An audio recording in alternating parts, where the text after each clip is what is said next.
Welcome to the most forward-thinking, inspirational podcast in this reality. The show designed to challenge everything we've been taught. If you've ever felt there had to be more to life, more to existence, then you're listening to the right podcast. Time to open your mind and dive in. This is the Mental Mastery Alliance podcast. And here we go. Ladies and gentlemen, I have some interesting news. You are not who you think you are. We, as a society, will watch television. We will read books and stories and magazines. We will be exposed to people, old friends, acquaintances, new friends, new influences, walking down the street, seeing a man in a fancy business suit and a fancy car. And we make assumptions as to who and what and where they are, what they do. We see a homeless man and we make assumptions. We see jobs, we see opportunity, we see virtually anything that we see, and we make assumptions. There is nothing that we can know intrinsically. There are things that you can assume, there are things that you can pretend to know, there are things that you've been told that you are 100% sure are fact. But the fundamentals of who and what and where we are, we're all handed to us. So even the rudimentary idea of who you think you are is false. You can say something like, I know who I am. I'm John Smith. Well, no, you're not. John Smith is just the name your parents handed to you. You can say, I am an accountant, I am a firefighter, I am a rock jumper sent straight to save the mountain goat, salt-licking goat mountain lover goats. That's not who you are. That's what you're doing. So when you remove title and occupation and desire away from who you think you are, the question then becomes, who are you? And the cool thing about this is, we've heard a lot of people talk about who we are. We've heard a lot of, the greats, Jim Rohn, for example. I can't remember the fella's name. I'm trying to think of the clip. Bob Proctor. Bob Proctor went into this huge dissertation back in the 90s. A great clip on video about who you are. And the last Dark Night of the Soul that I went through, we broke down, I guess there's we, we internally broke down the observer. I have I don't want to say disdain, but I certainly have a newfound interest in who I believe the observer to be. I am the observer, but who am I? Right? Like, that's the thing. If I'm calling in sick to work, I don't say, hey, my body won't be coming in. I say I won't be coming in, but who am I? I am not my body. If you cut off all of my limbs, everything, imagine you could just make me a floating head. Well, I'm still Adam, I believe. But I no longer have a body. I am just a floating head in the head museum. So the question becomes, who am I? And then to add depth to that, depth and meat, it's where are we and how are we to decipher where we are? So when you live in a world where everything is kind of handed to you and the ideas are handed to you and you watch this stuff like you watch war and you watch this, that, and the other thing, and you think to yourself, oh, that's just the way it's always been. Like in Canada right now, we're handing over another $900 million or something like that to Ukraine. Right? And you see Zelensky over here shaking hands and all that sort of stuff. But it is the weirdest war in the world that people aren't allowed to really truly look at. right? Because you have a ton of people online that will adamantly defend that the war is happening. Then you have the metrics, the visible metrics, where Zelensky's just out shaking hands and taking donations from people. And nobody's asking any questions, because if you ask any questions, all of a sudden you're a conspiracy theorist, a denouncer. You don't live there. You don't know. And there are bots all over the place saying, I live there. I'm part of it. I know these people. And there are quote unquote real humans that you believe are real that will say things online because they want to be part of the shame factor. They want to be able to say, hey, I am from Ukraine. I visited, and it is terrifying over there. They just want to be able to say that, whether it's true or not. And so when you witness this and when you see this and when you sort of understand this, there are people out there that are going, I'm in Ukraine. I'm filming Ukraine right now. I'm showing you footage of Ukraine. In the news last night, they said this, this, and this. But as you're seeing it right now from my cell phone, nothing's happening. And then anyone can say, well, hey, you're just picking and choosing what you want to believe. Because why would that cell phone be true, but the person who says everything's terrible in Ukraine wouldn't be true? Well, I mean, historically, we have people who want to be the center of attention. We have people that want to be victims. We have people that don't know how to identify who they are without being the victim. They exist because we need contrast, because we need to see what the other side's doing. For you to understand who you are and kind of how neutral you are and how well balanced you are, you have to see the absurd. And the funny part is the absurd don't understand or realize that they are absurd, because that is their reality. And to them, you are absurd. Which is why politics discussed online is entertaining at best, because fucking everyone's absurd. And if you adamantly defend the left or the right in 2026, it doesn't matter who you're defending. You're part of the problem, right? Because politics as a whole are foolish. Just like when we consider war back in the day, you used to be, the government would be like, you have to go to war. You're being drafted. And the draft dodgers were treated as just throwaway trash, disrespectful human beings, sent to jail even. Or so goes the story. I think that's more of a fear-mongering manipulation thing to make more people want to fucking accept their draft dodge or their draft. But to dodge the draft, to not go to war, to not fight for your country, to not potentially die or murder people. I'll tell you this right now. If my government called on me and said, you must go over here and murder these people, I would flat out say, fuck you. Now that sounds pretty aggressive from a mental mindset coach who's preaching nothing but happiness and positivity. I am not preaching that, nor have I ever preached that. I've been accused many times of being an aggressive coach. We go for results. We go for trust. We go for truth. We go for what is the most potentially real out there. The old saying, stand for something, you fall for everything. I disagree with that as well, because the minute you stand for something, you lock into an ideology, one that was handed to you. You can certainly have morals and believe in certain things, and there are certain things that are absolutely worth standing for, just unequivocally, whether this is a truth, a reality, a fantasy, a dream. Inside any of that, there are moralistic things that you must stand behind, right? Don't be a dick. The 10 Commandments can be dropped back down to don't be a dick. And if you're going to mess with kids, you're going to get murdered. I understand that. That's just consequences, right? But nobody's going to mess with kids. No real people mess with kids.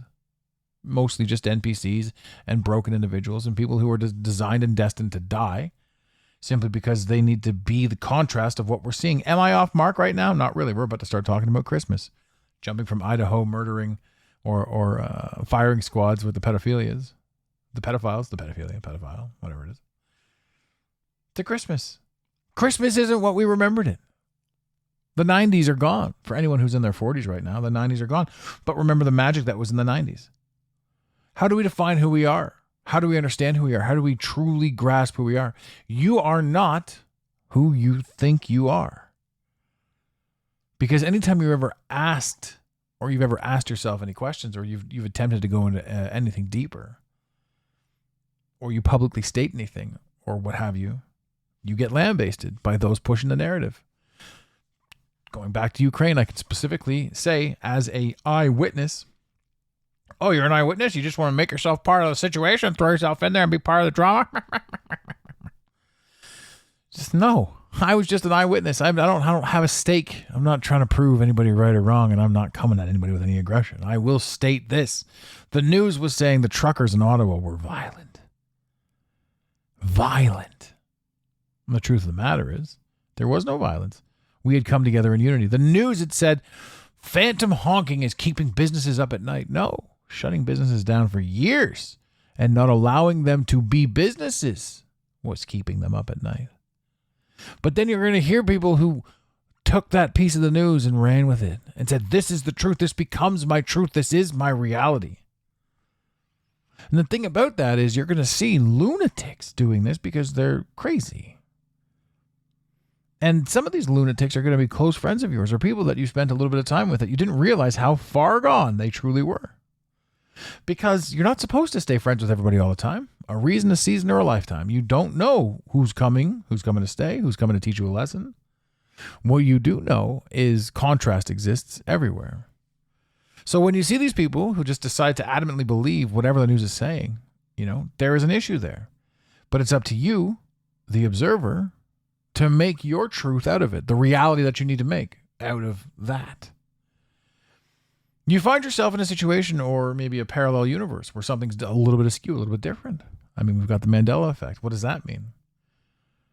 Reality isn't solid. Our memories aren't what we think they are. The Mandela effect, whether it's true or not, debunks that. You can't have mass psychosis saying, I remember certain things, right? Spell Lynyrd Skynyrd. What dress was Britney Spears wearing in the Hit Me Baby One More Time video? We all have different memories. That Britney Spears one will blow you away because you all remember the exact same thing I do. I'm not even going to prompt you with what it is. Feel free to go and look up that video and be like, what in the ever lovin' ever love is ever lovin' lovin'? Gosh darn it, McLovin. So you are not who you think you are. This world is not what we think it is because the thoughts that we think that we're having are the ones that were handed to us. You talk to anybody who's related to somebody with schizophrenia, you're going to get a wild explanation as to what they truly believe. That person's talking to you as if they're 100% accurate. And to those who are waking up as well, we don't fit in this third dimensional energetic siphon. This isn't for us, this realm, this world. But on the way out, you look nuts. You look a little bit crazy to those who can't see what you see. And the funny thing is, when you get here, you've come through the world where the people who are chirping you used to live there. So you can see what they see. They just can't see beyond what they see. And so to them, you're crazy. So what is a schizo person? Are they truly crazy? There's a story that the humans were supposed to sleep in two sections, 4 hours at a time, 2-3 hours awake, 4 hours at a time. And then a mattress company back in the 1930s decided that it was going to be all one. But apparently, that gap was the most creative gap humans ever had. So most of the creativity came from that gap, and they, in one fell swoop, abolished that gap. And so now anyone can say to you, hey, you're crazy for thinking that. Why would you even bring that up? Because this clearly isn't true. Why would you believe that versus the original story?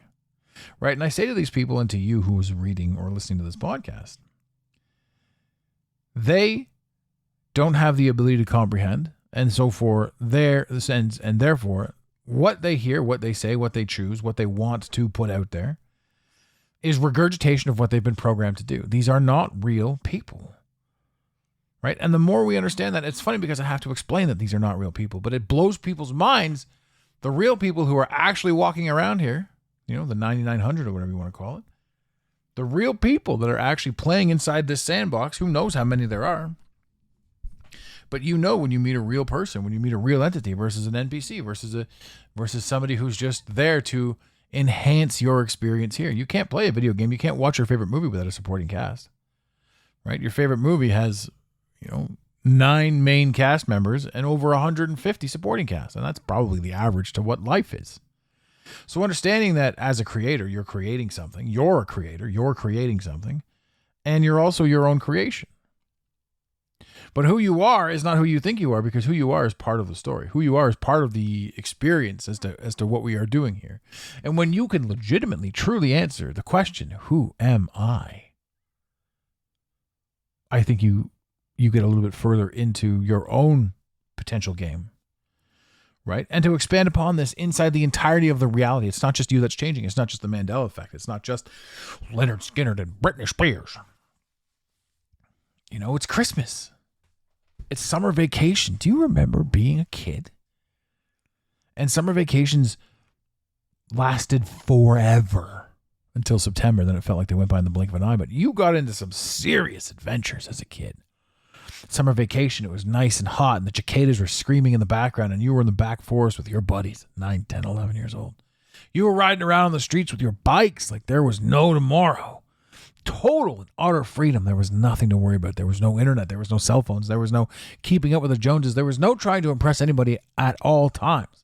There was no desire to be anything. There was no Mr. Perfect, and you did not have to be 24/7 on. You didn't have to worry about what you said all the time. You didn't have to worry about what you did. You could be a kid. You could be a human. You could have those experiences. Now, absolutely everything in this state is monitored, and people are afraid to do anything because of what? Because of public opinion.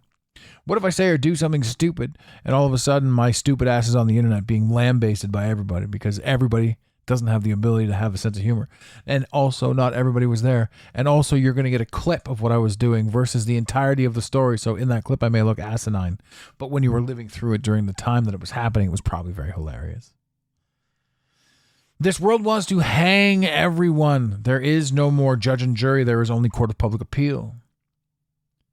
Right? So how are you supposed to have a good time? How are you supposed to have fun? But beyond that, beyond what society has done, or beyond what we've created, the version that we're currently living in for society to have altered. And thank you very much, ladies and gentlemen, for sticking with me as I'm kind of hopping all over the place. But for those of you who are following, also for those of you who listen to this podcast and write in and tell me they listen to the show on most podcasts at 1.3 or 1.5 times speed. But for my show, they have to slow it down because I speak so fast. I love that because honestly, I listen to podcasts and audiobooks at 2 times speed, and my brain picks it up really quickly, but my brain functions really fast. So my brain's functioning constantly at a very high speed, and my voice matches. My rate of speed, my rate of speaking matches. So we have a little bit of fun with that. But is that my reality? Absolutely it is. Is it your reality? Nope. Your reality is the entirety of what you've experienced, coupled with the entirety of what you've heard, coupled with the entirety of who you believe yourself to be, coupled with the entirety of your experiences. And now you've created and fabricated your own version of reality, which means it's a very, very unique version of reality is yours. And yet we fight with everybody because I'm right, you're right, he's right, they're right. And we never did that. So when I say you're not who you think you are, the past isn't what you remember it to be. You also can't judge yourself today based on or you can't judge 20-year-old version of you based on today's knowledge because so much has changed. So much of everything is a little bit different than it used to be. And now we find ourselves in a position where, we're never going to have these experiences again. And you know what? Maybe I'm wrong about this. Maybe kids do have the very experiences that we had. But if I look at this world right now, with the internet and with the rapid answers and with all that sort of stuff, there's no more real true mystery. There is, but we really have to go digging for it. We have to get offline because the answers are right at your fingertips. And as somebody like me who absolutely must have the answers for whatever reason, I feel like I absolutely have to have them. For somebody like me, I find myself in a situation where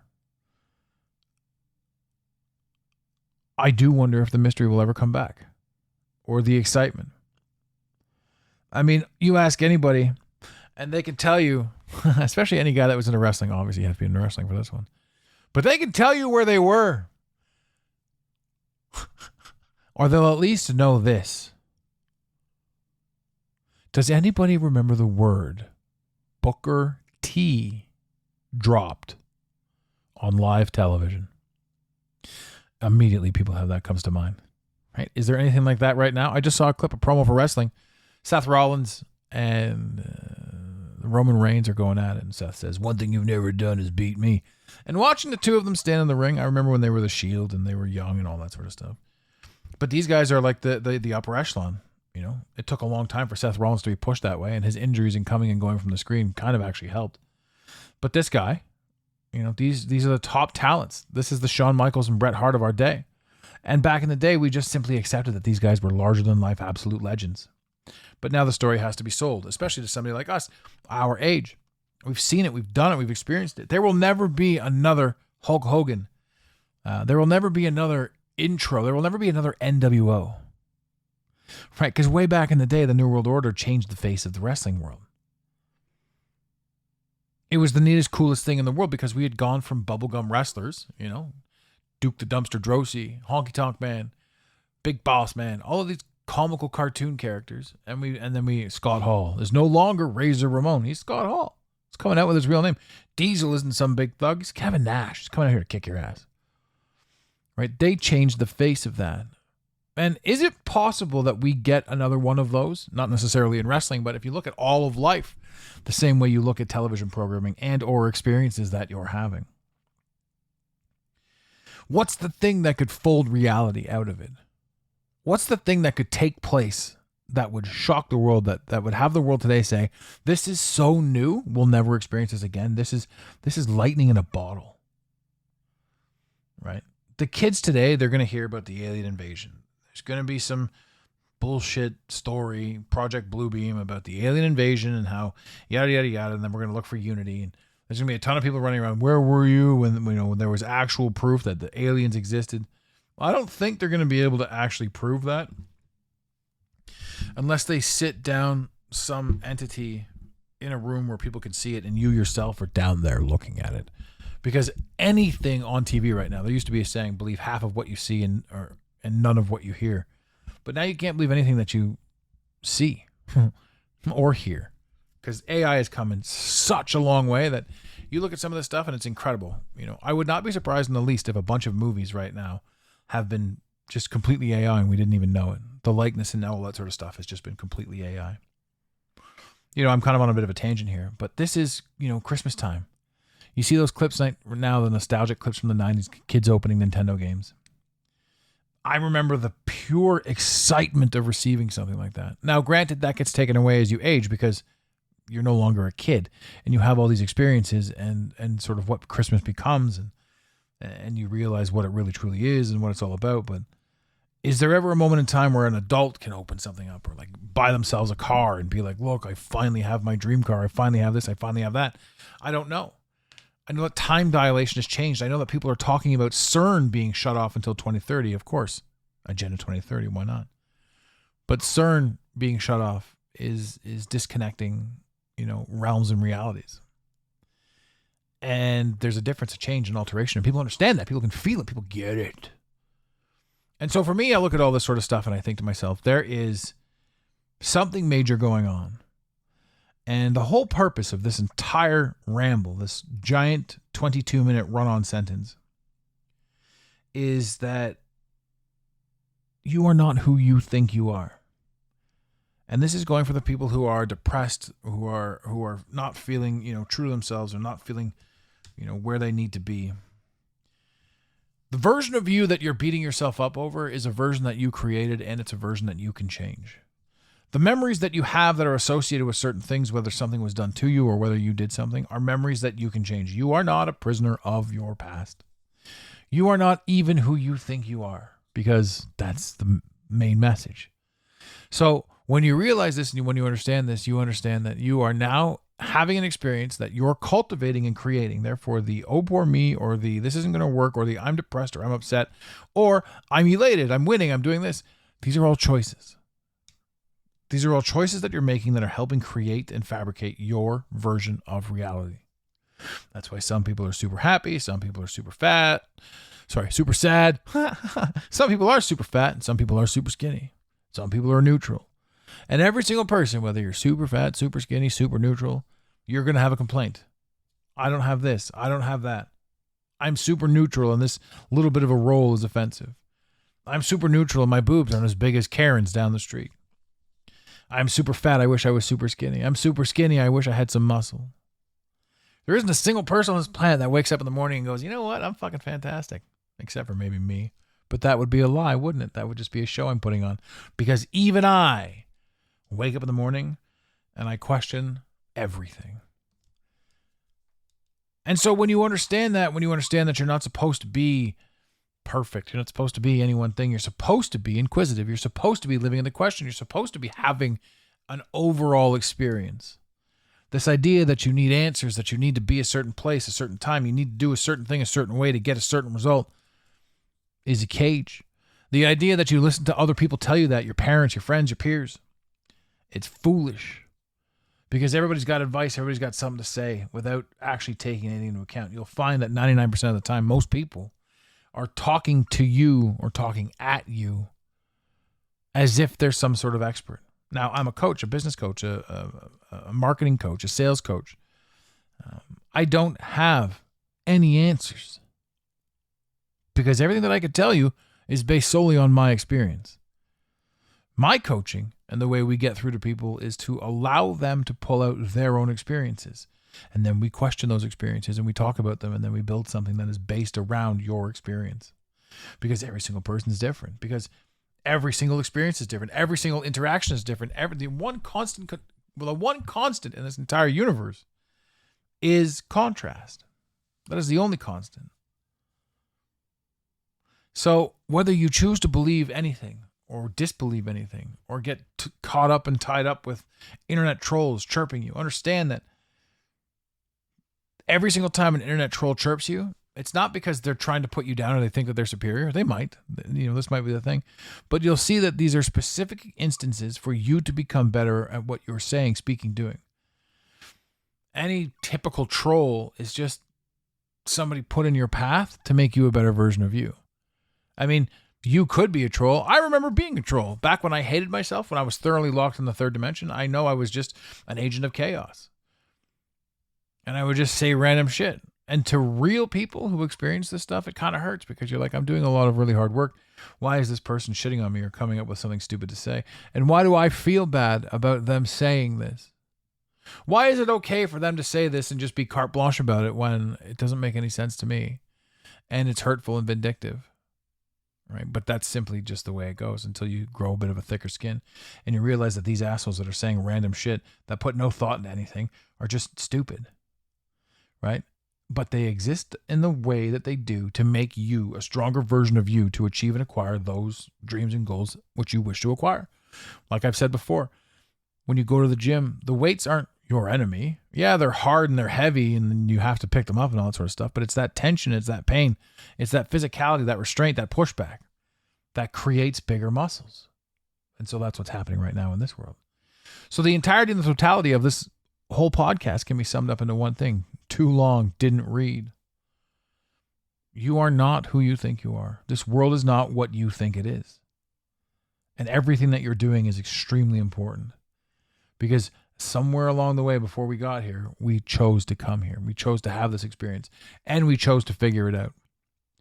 So don't allow anything that's handed to you be the defining factor of who you think you are. Because remember, we don't know who we are. We don't know what we are. We don't know what we're doing here. We know what we were told, but virtually everything we've ever been told is to keep us down, to keep us enslaved, to keep us not having the ultimate experience. Unless growing through it is the ultimate experience, which wouldn't surprise me in the least. Truly finding out what you're capable of, I think, is your ticket out of here. But here ain't so bad. Understanding and grasping that what you're doing, where you're doing it, how you're doing it, is not so bad. And all the negativity that you put inside your head and all the negative shit that you talk, that's you talking to you. That's you doing that. That's you creating that. Even though we've been influenced into doing it, you have the ability to think positively and to create positively. But when you stay and live in negativity, you're hurting yourself. You're hurting yourself and you're expecting other people to see it. But that ain't the case. We grow up, we pull up our pants, we figure out what we're doing at the moment that we're doing it, while we're doing it, why we have to do it, etc., etc. But remember this. Remember, you heard it here first. You have the power to create and do anything you want to do.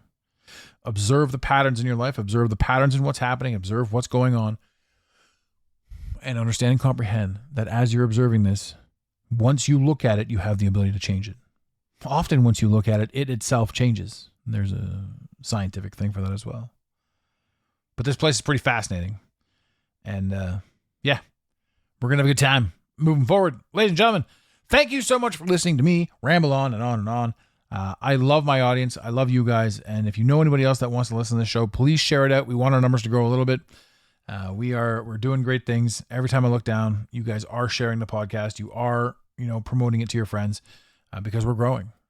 And after we blew up the show about 100 episodes ago, it's nice to get those numbers back. It's nice to see that people are coming back. So strange, but yeah, this journey that we're on is magical, ladies and gentlemen. And in the infamous words of Red Green, if the women don't find you handsome, they should at least find you handy.